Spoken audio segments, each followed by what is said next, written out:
Okay, ma'am.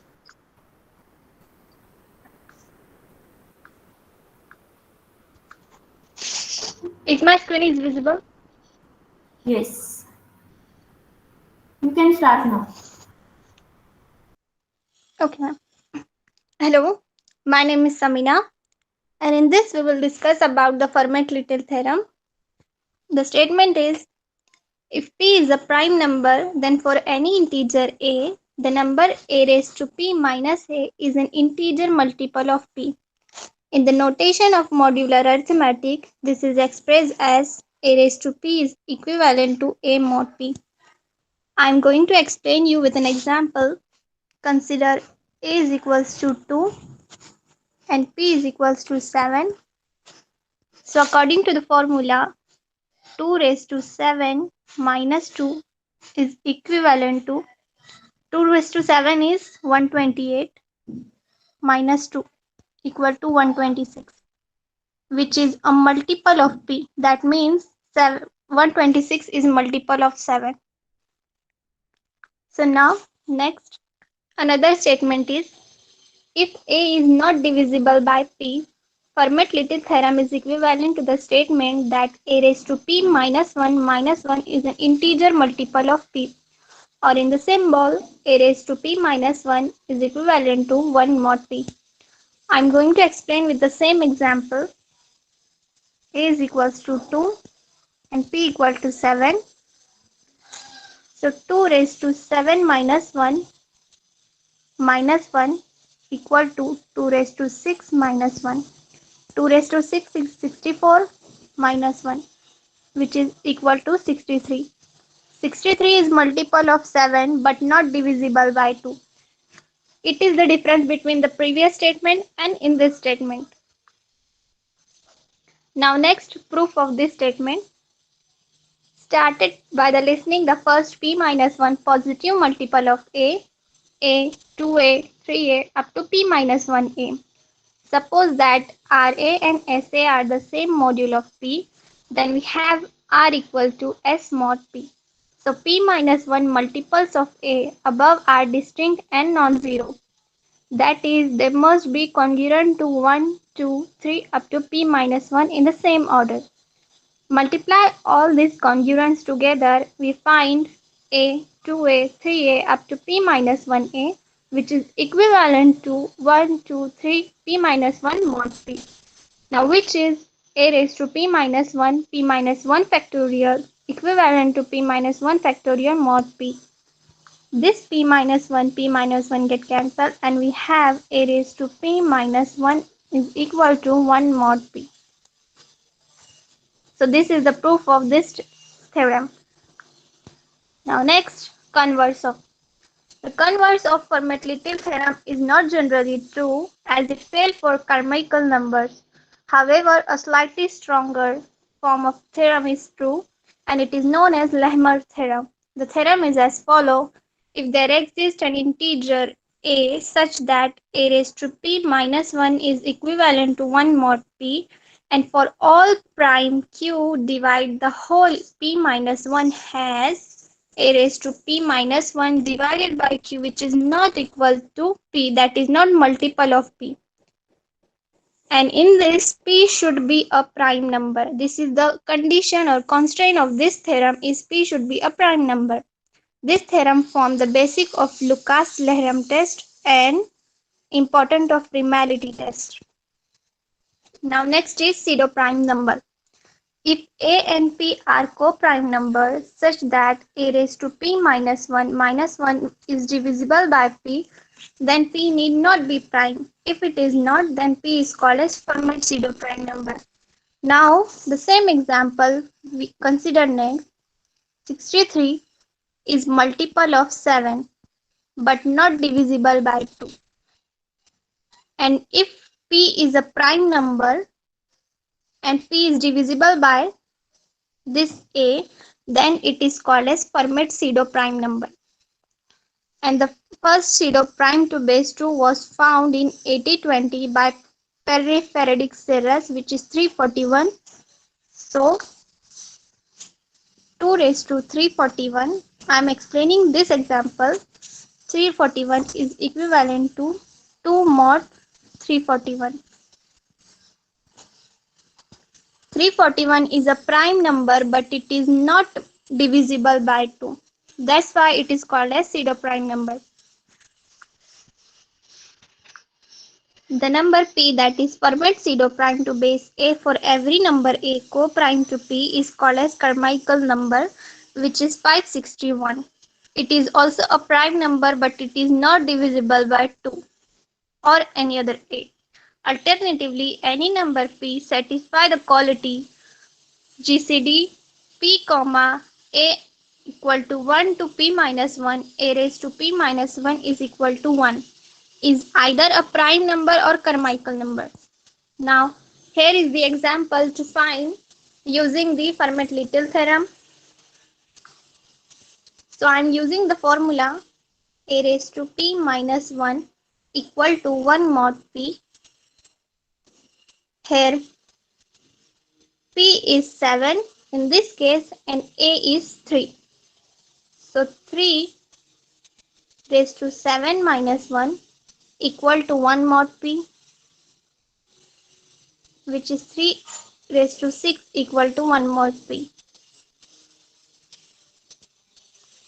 Using this simplification, we are going to calculate 3 raised to 31 mod 7. So I am going to express 3 raised to 31 in terms of 3 raised to 6. So 3 raised to 6 into 5, bracket raised to 5 into 3. So 3 raised to 6 is given as 1 mod 7. So 1 raised to 5 into 3 mod 7. Mod 7 is multiple of this statement.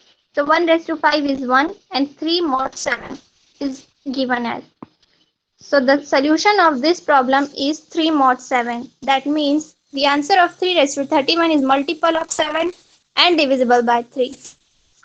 Now I have one more example, 2 raised to 25. So here I am going to explain. 29 raised to 25 is equivalent to 29 raised to 6 bracket raised to 4 into 29. So the answer of 29 raised to 6 is 1 mod 7, which is previously we calculated 3 raised to 30. So 1 raised to 4 into 29 mod 7. So the answer is 29 mod 7. But here 7 can be divisible by 7 is not multiple of 23. So we divide 29 by 7. So the remainder is 1. So the answer is 1 mod 7 for this. Now next is the another example which is quite large. So I am going to explain this. Here is the value of 2 raised to 6 equal to 1 mod 7, which is we previously calculated, and how it is find I have already discussed. So the answer of 220 is 2 raised to 2 into 2 raised to 6 bracket raised to 3, which is equivalent to 4 into 1 mod 7. So the answer is 4 mod 7 for 220. Similarly, we can calculate for 360, 440 and 550. I am going to explain with 550. So 550 can be written as 5 square into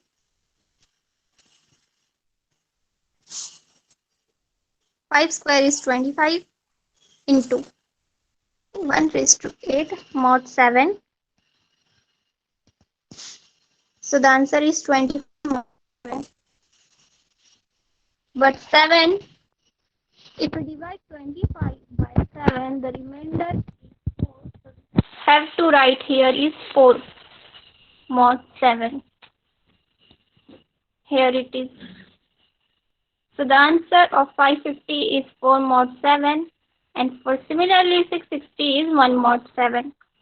So by adding all these statements, we have 4 plus 1 plus 4 plus 4 plus 1 is equivalent to 14 mod 7. But if we divide 7 with 14,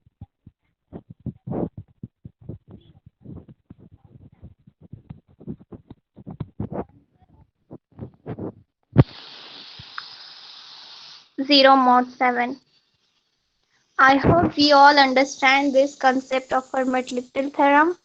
If you have any query, then please write in chat box.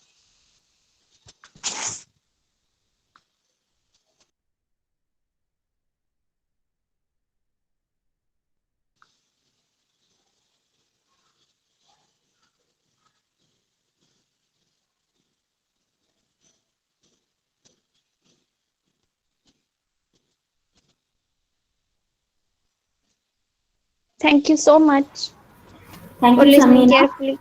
Priyanka, are you ready for the presentation? Yes, ma'am.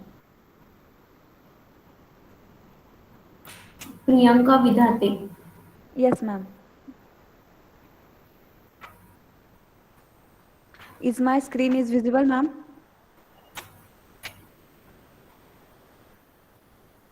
Hello. Can anyone tell me? Is my screen is visible? You may start now. It is visible, Priyanka. Okay. So, hello everyone. I am Priyanka Vidhate, and today's topic is additive inverse and multiplicative inverse. So, let's start with it. First one is additive inverse. What is meant by additive inverse? If the addition of two numbers is equal to the zero, then it is called as additive inverse. For example, if we take 1, then what a number, if we add in 1, the then we got the answer as 0, it is minus 1. The another example is 3. If we add minus 3 in 3, then we get answer as 0. The the additive inverse of 3 is minus 3. Multiplicative inverse. If the multiplication of two numbers is equal to the 1, then it is called as multiplicative inverse.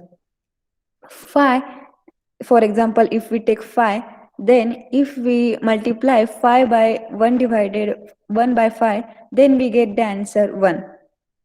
And the another example is if we take our example is 3, then what is the multiplicative inverse of 3? If we multiply 3 by 1 by 3, then we get answer as 1. In short, the additive inverse of any number is its negative number. Means if we want to find the additive inverse of any number, just take its negative number as its additive inverse.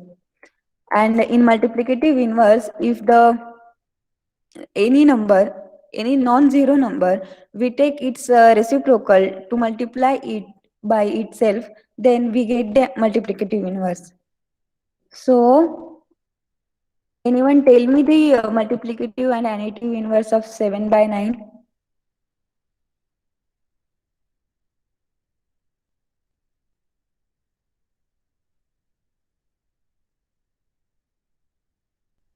Nine by seven.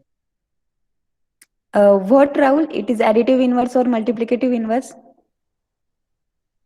Multiplicative inverse is 9 by 7. And what is about additive?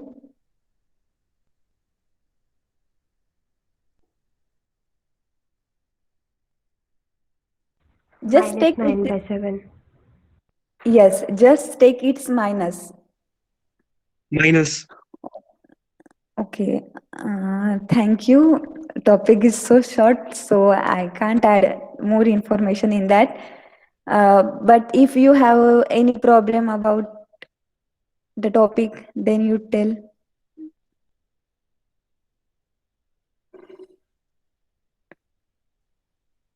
Is anyone have any doubt? So I can give you some examples. So can you tell me its additive and multiplicative inverse?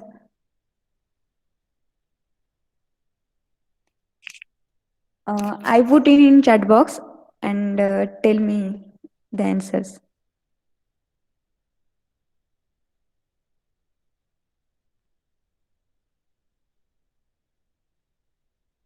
What is the multiplicative and additive inverse of 5000?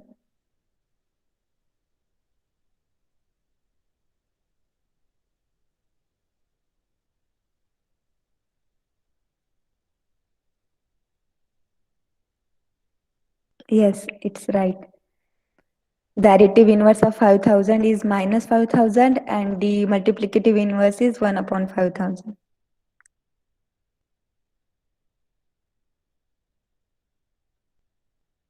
The another example is 1.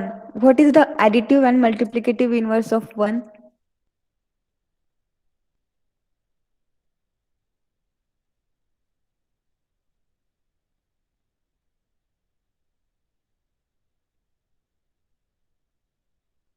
Yes, it is right. Minus 1 is additive. And what about the multiplicative?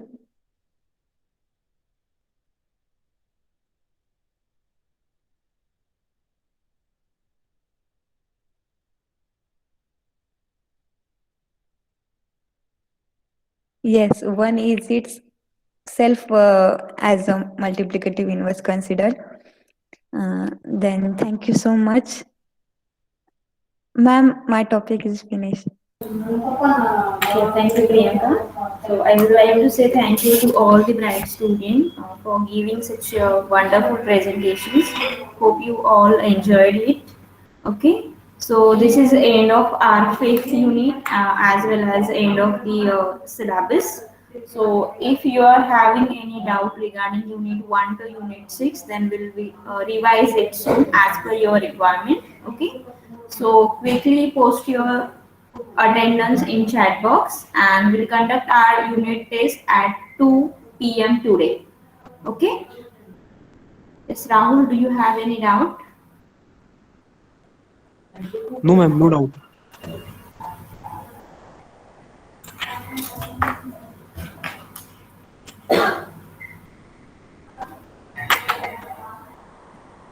Okay, okay. Write down your attendance in chat box. Roll number 1 to 10.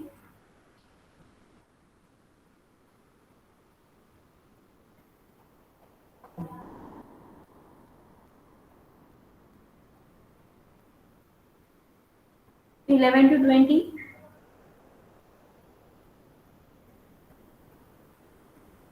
21 to 30.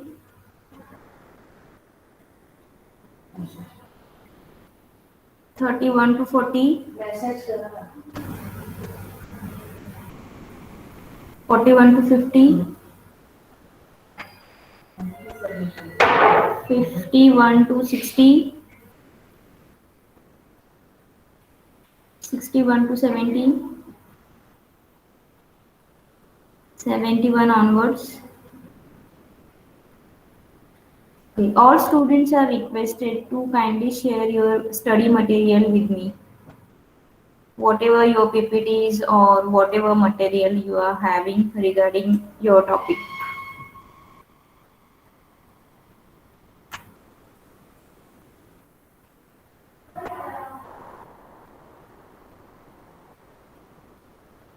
Okay then, thank you for joining this session. You may leave now. We'll conduct our test on today itself at 2 p.m.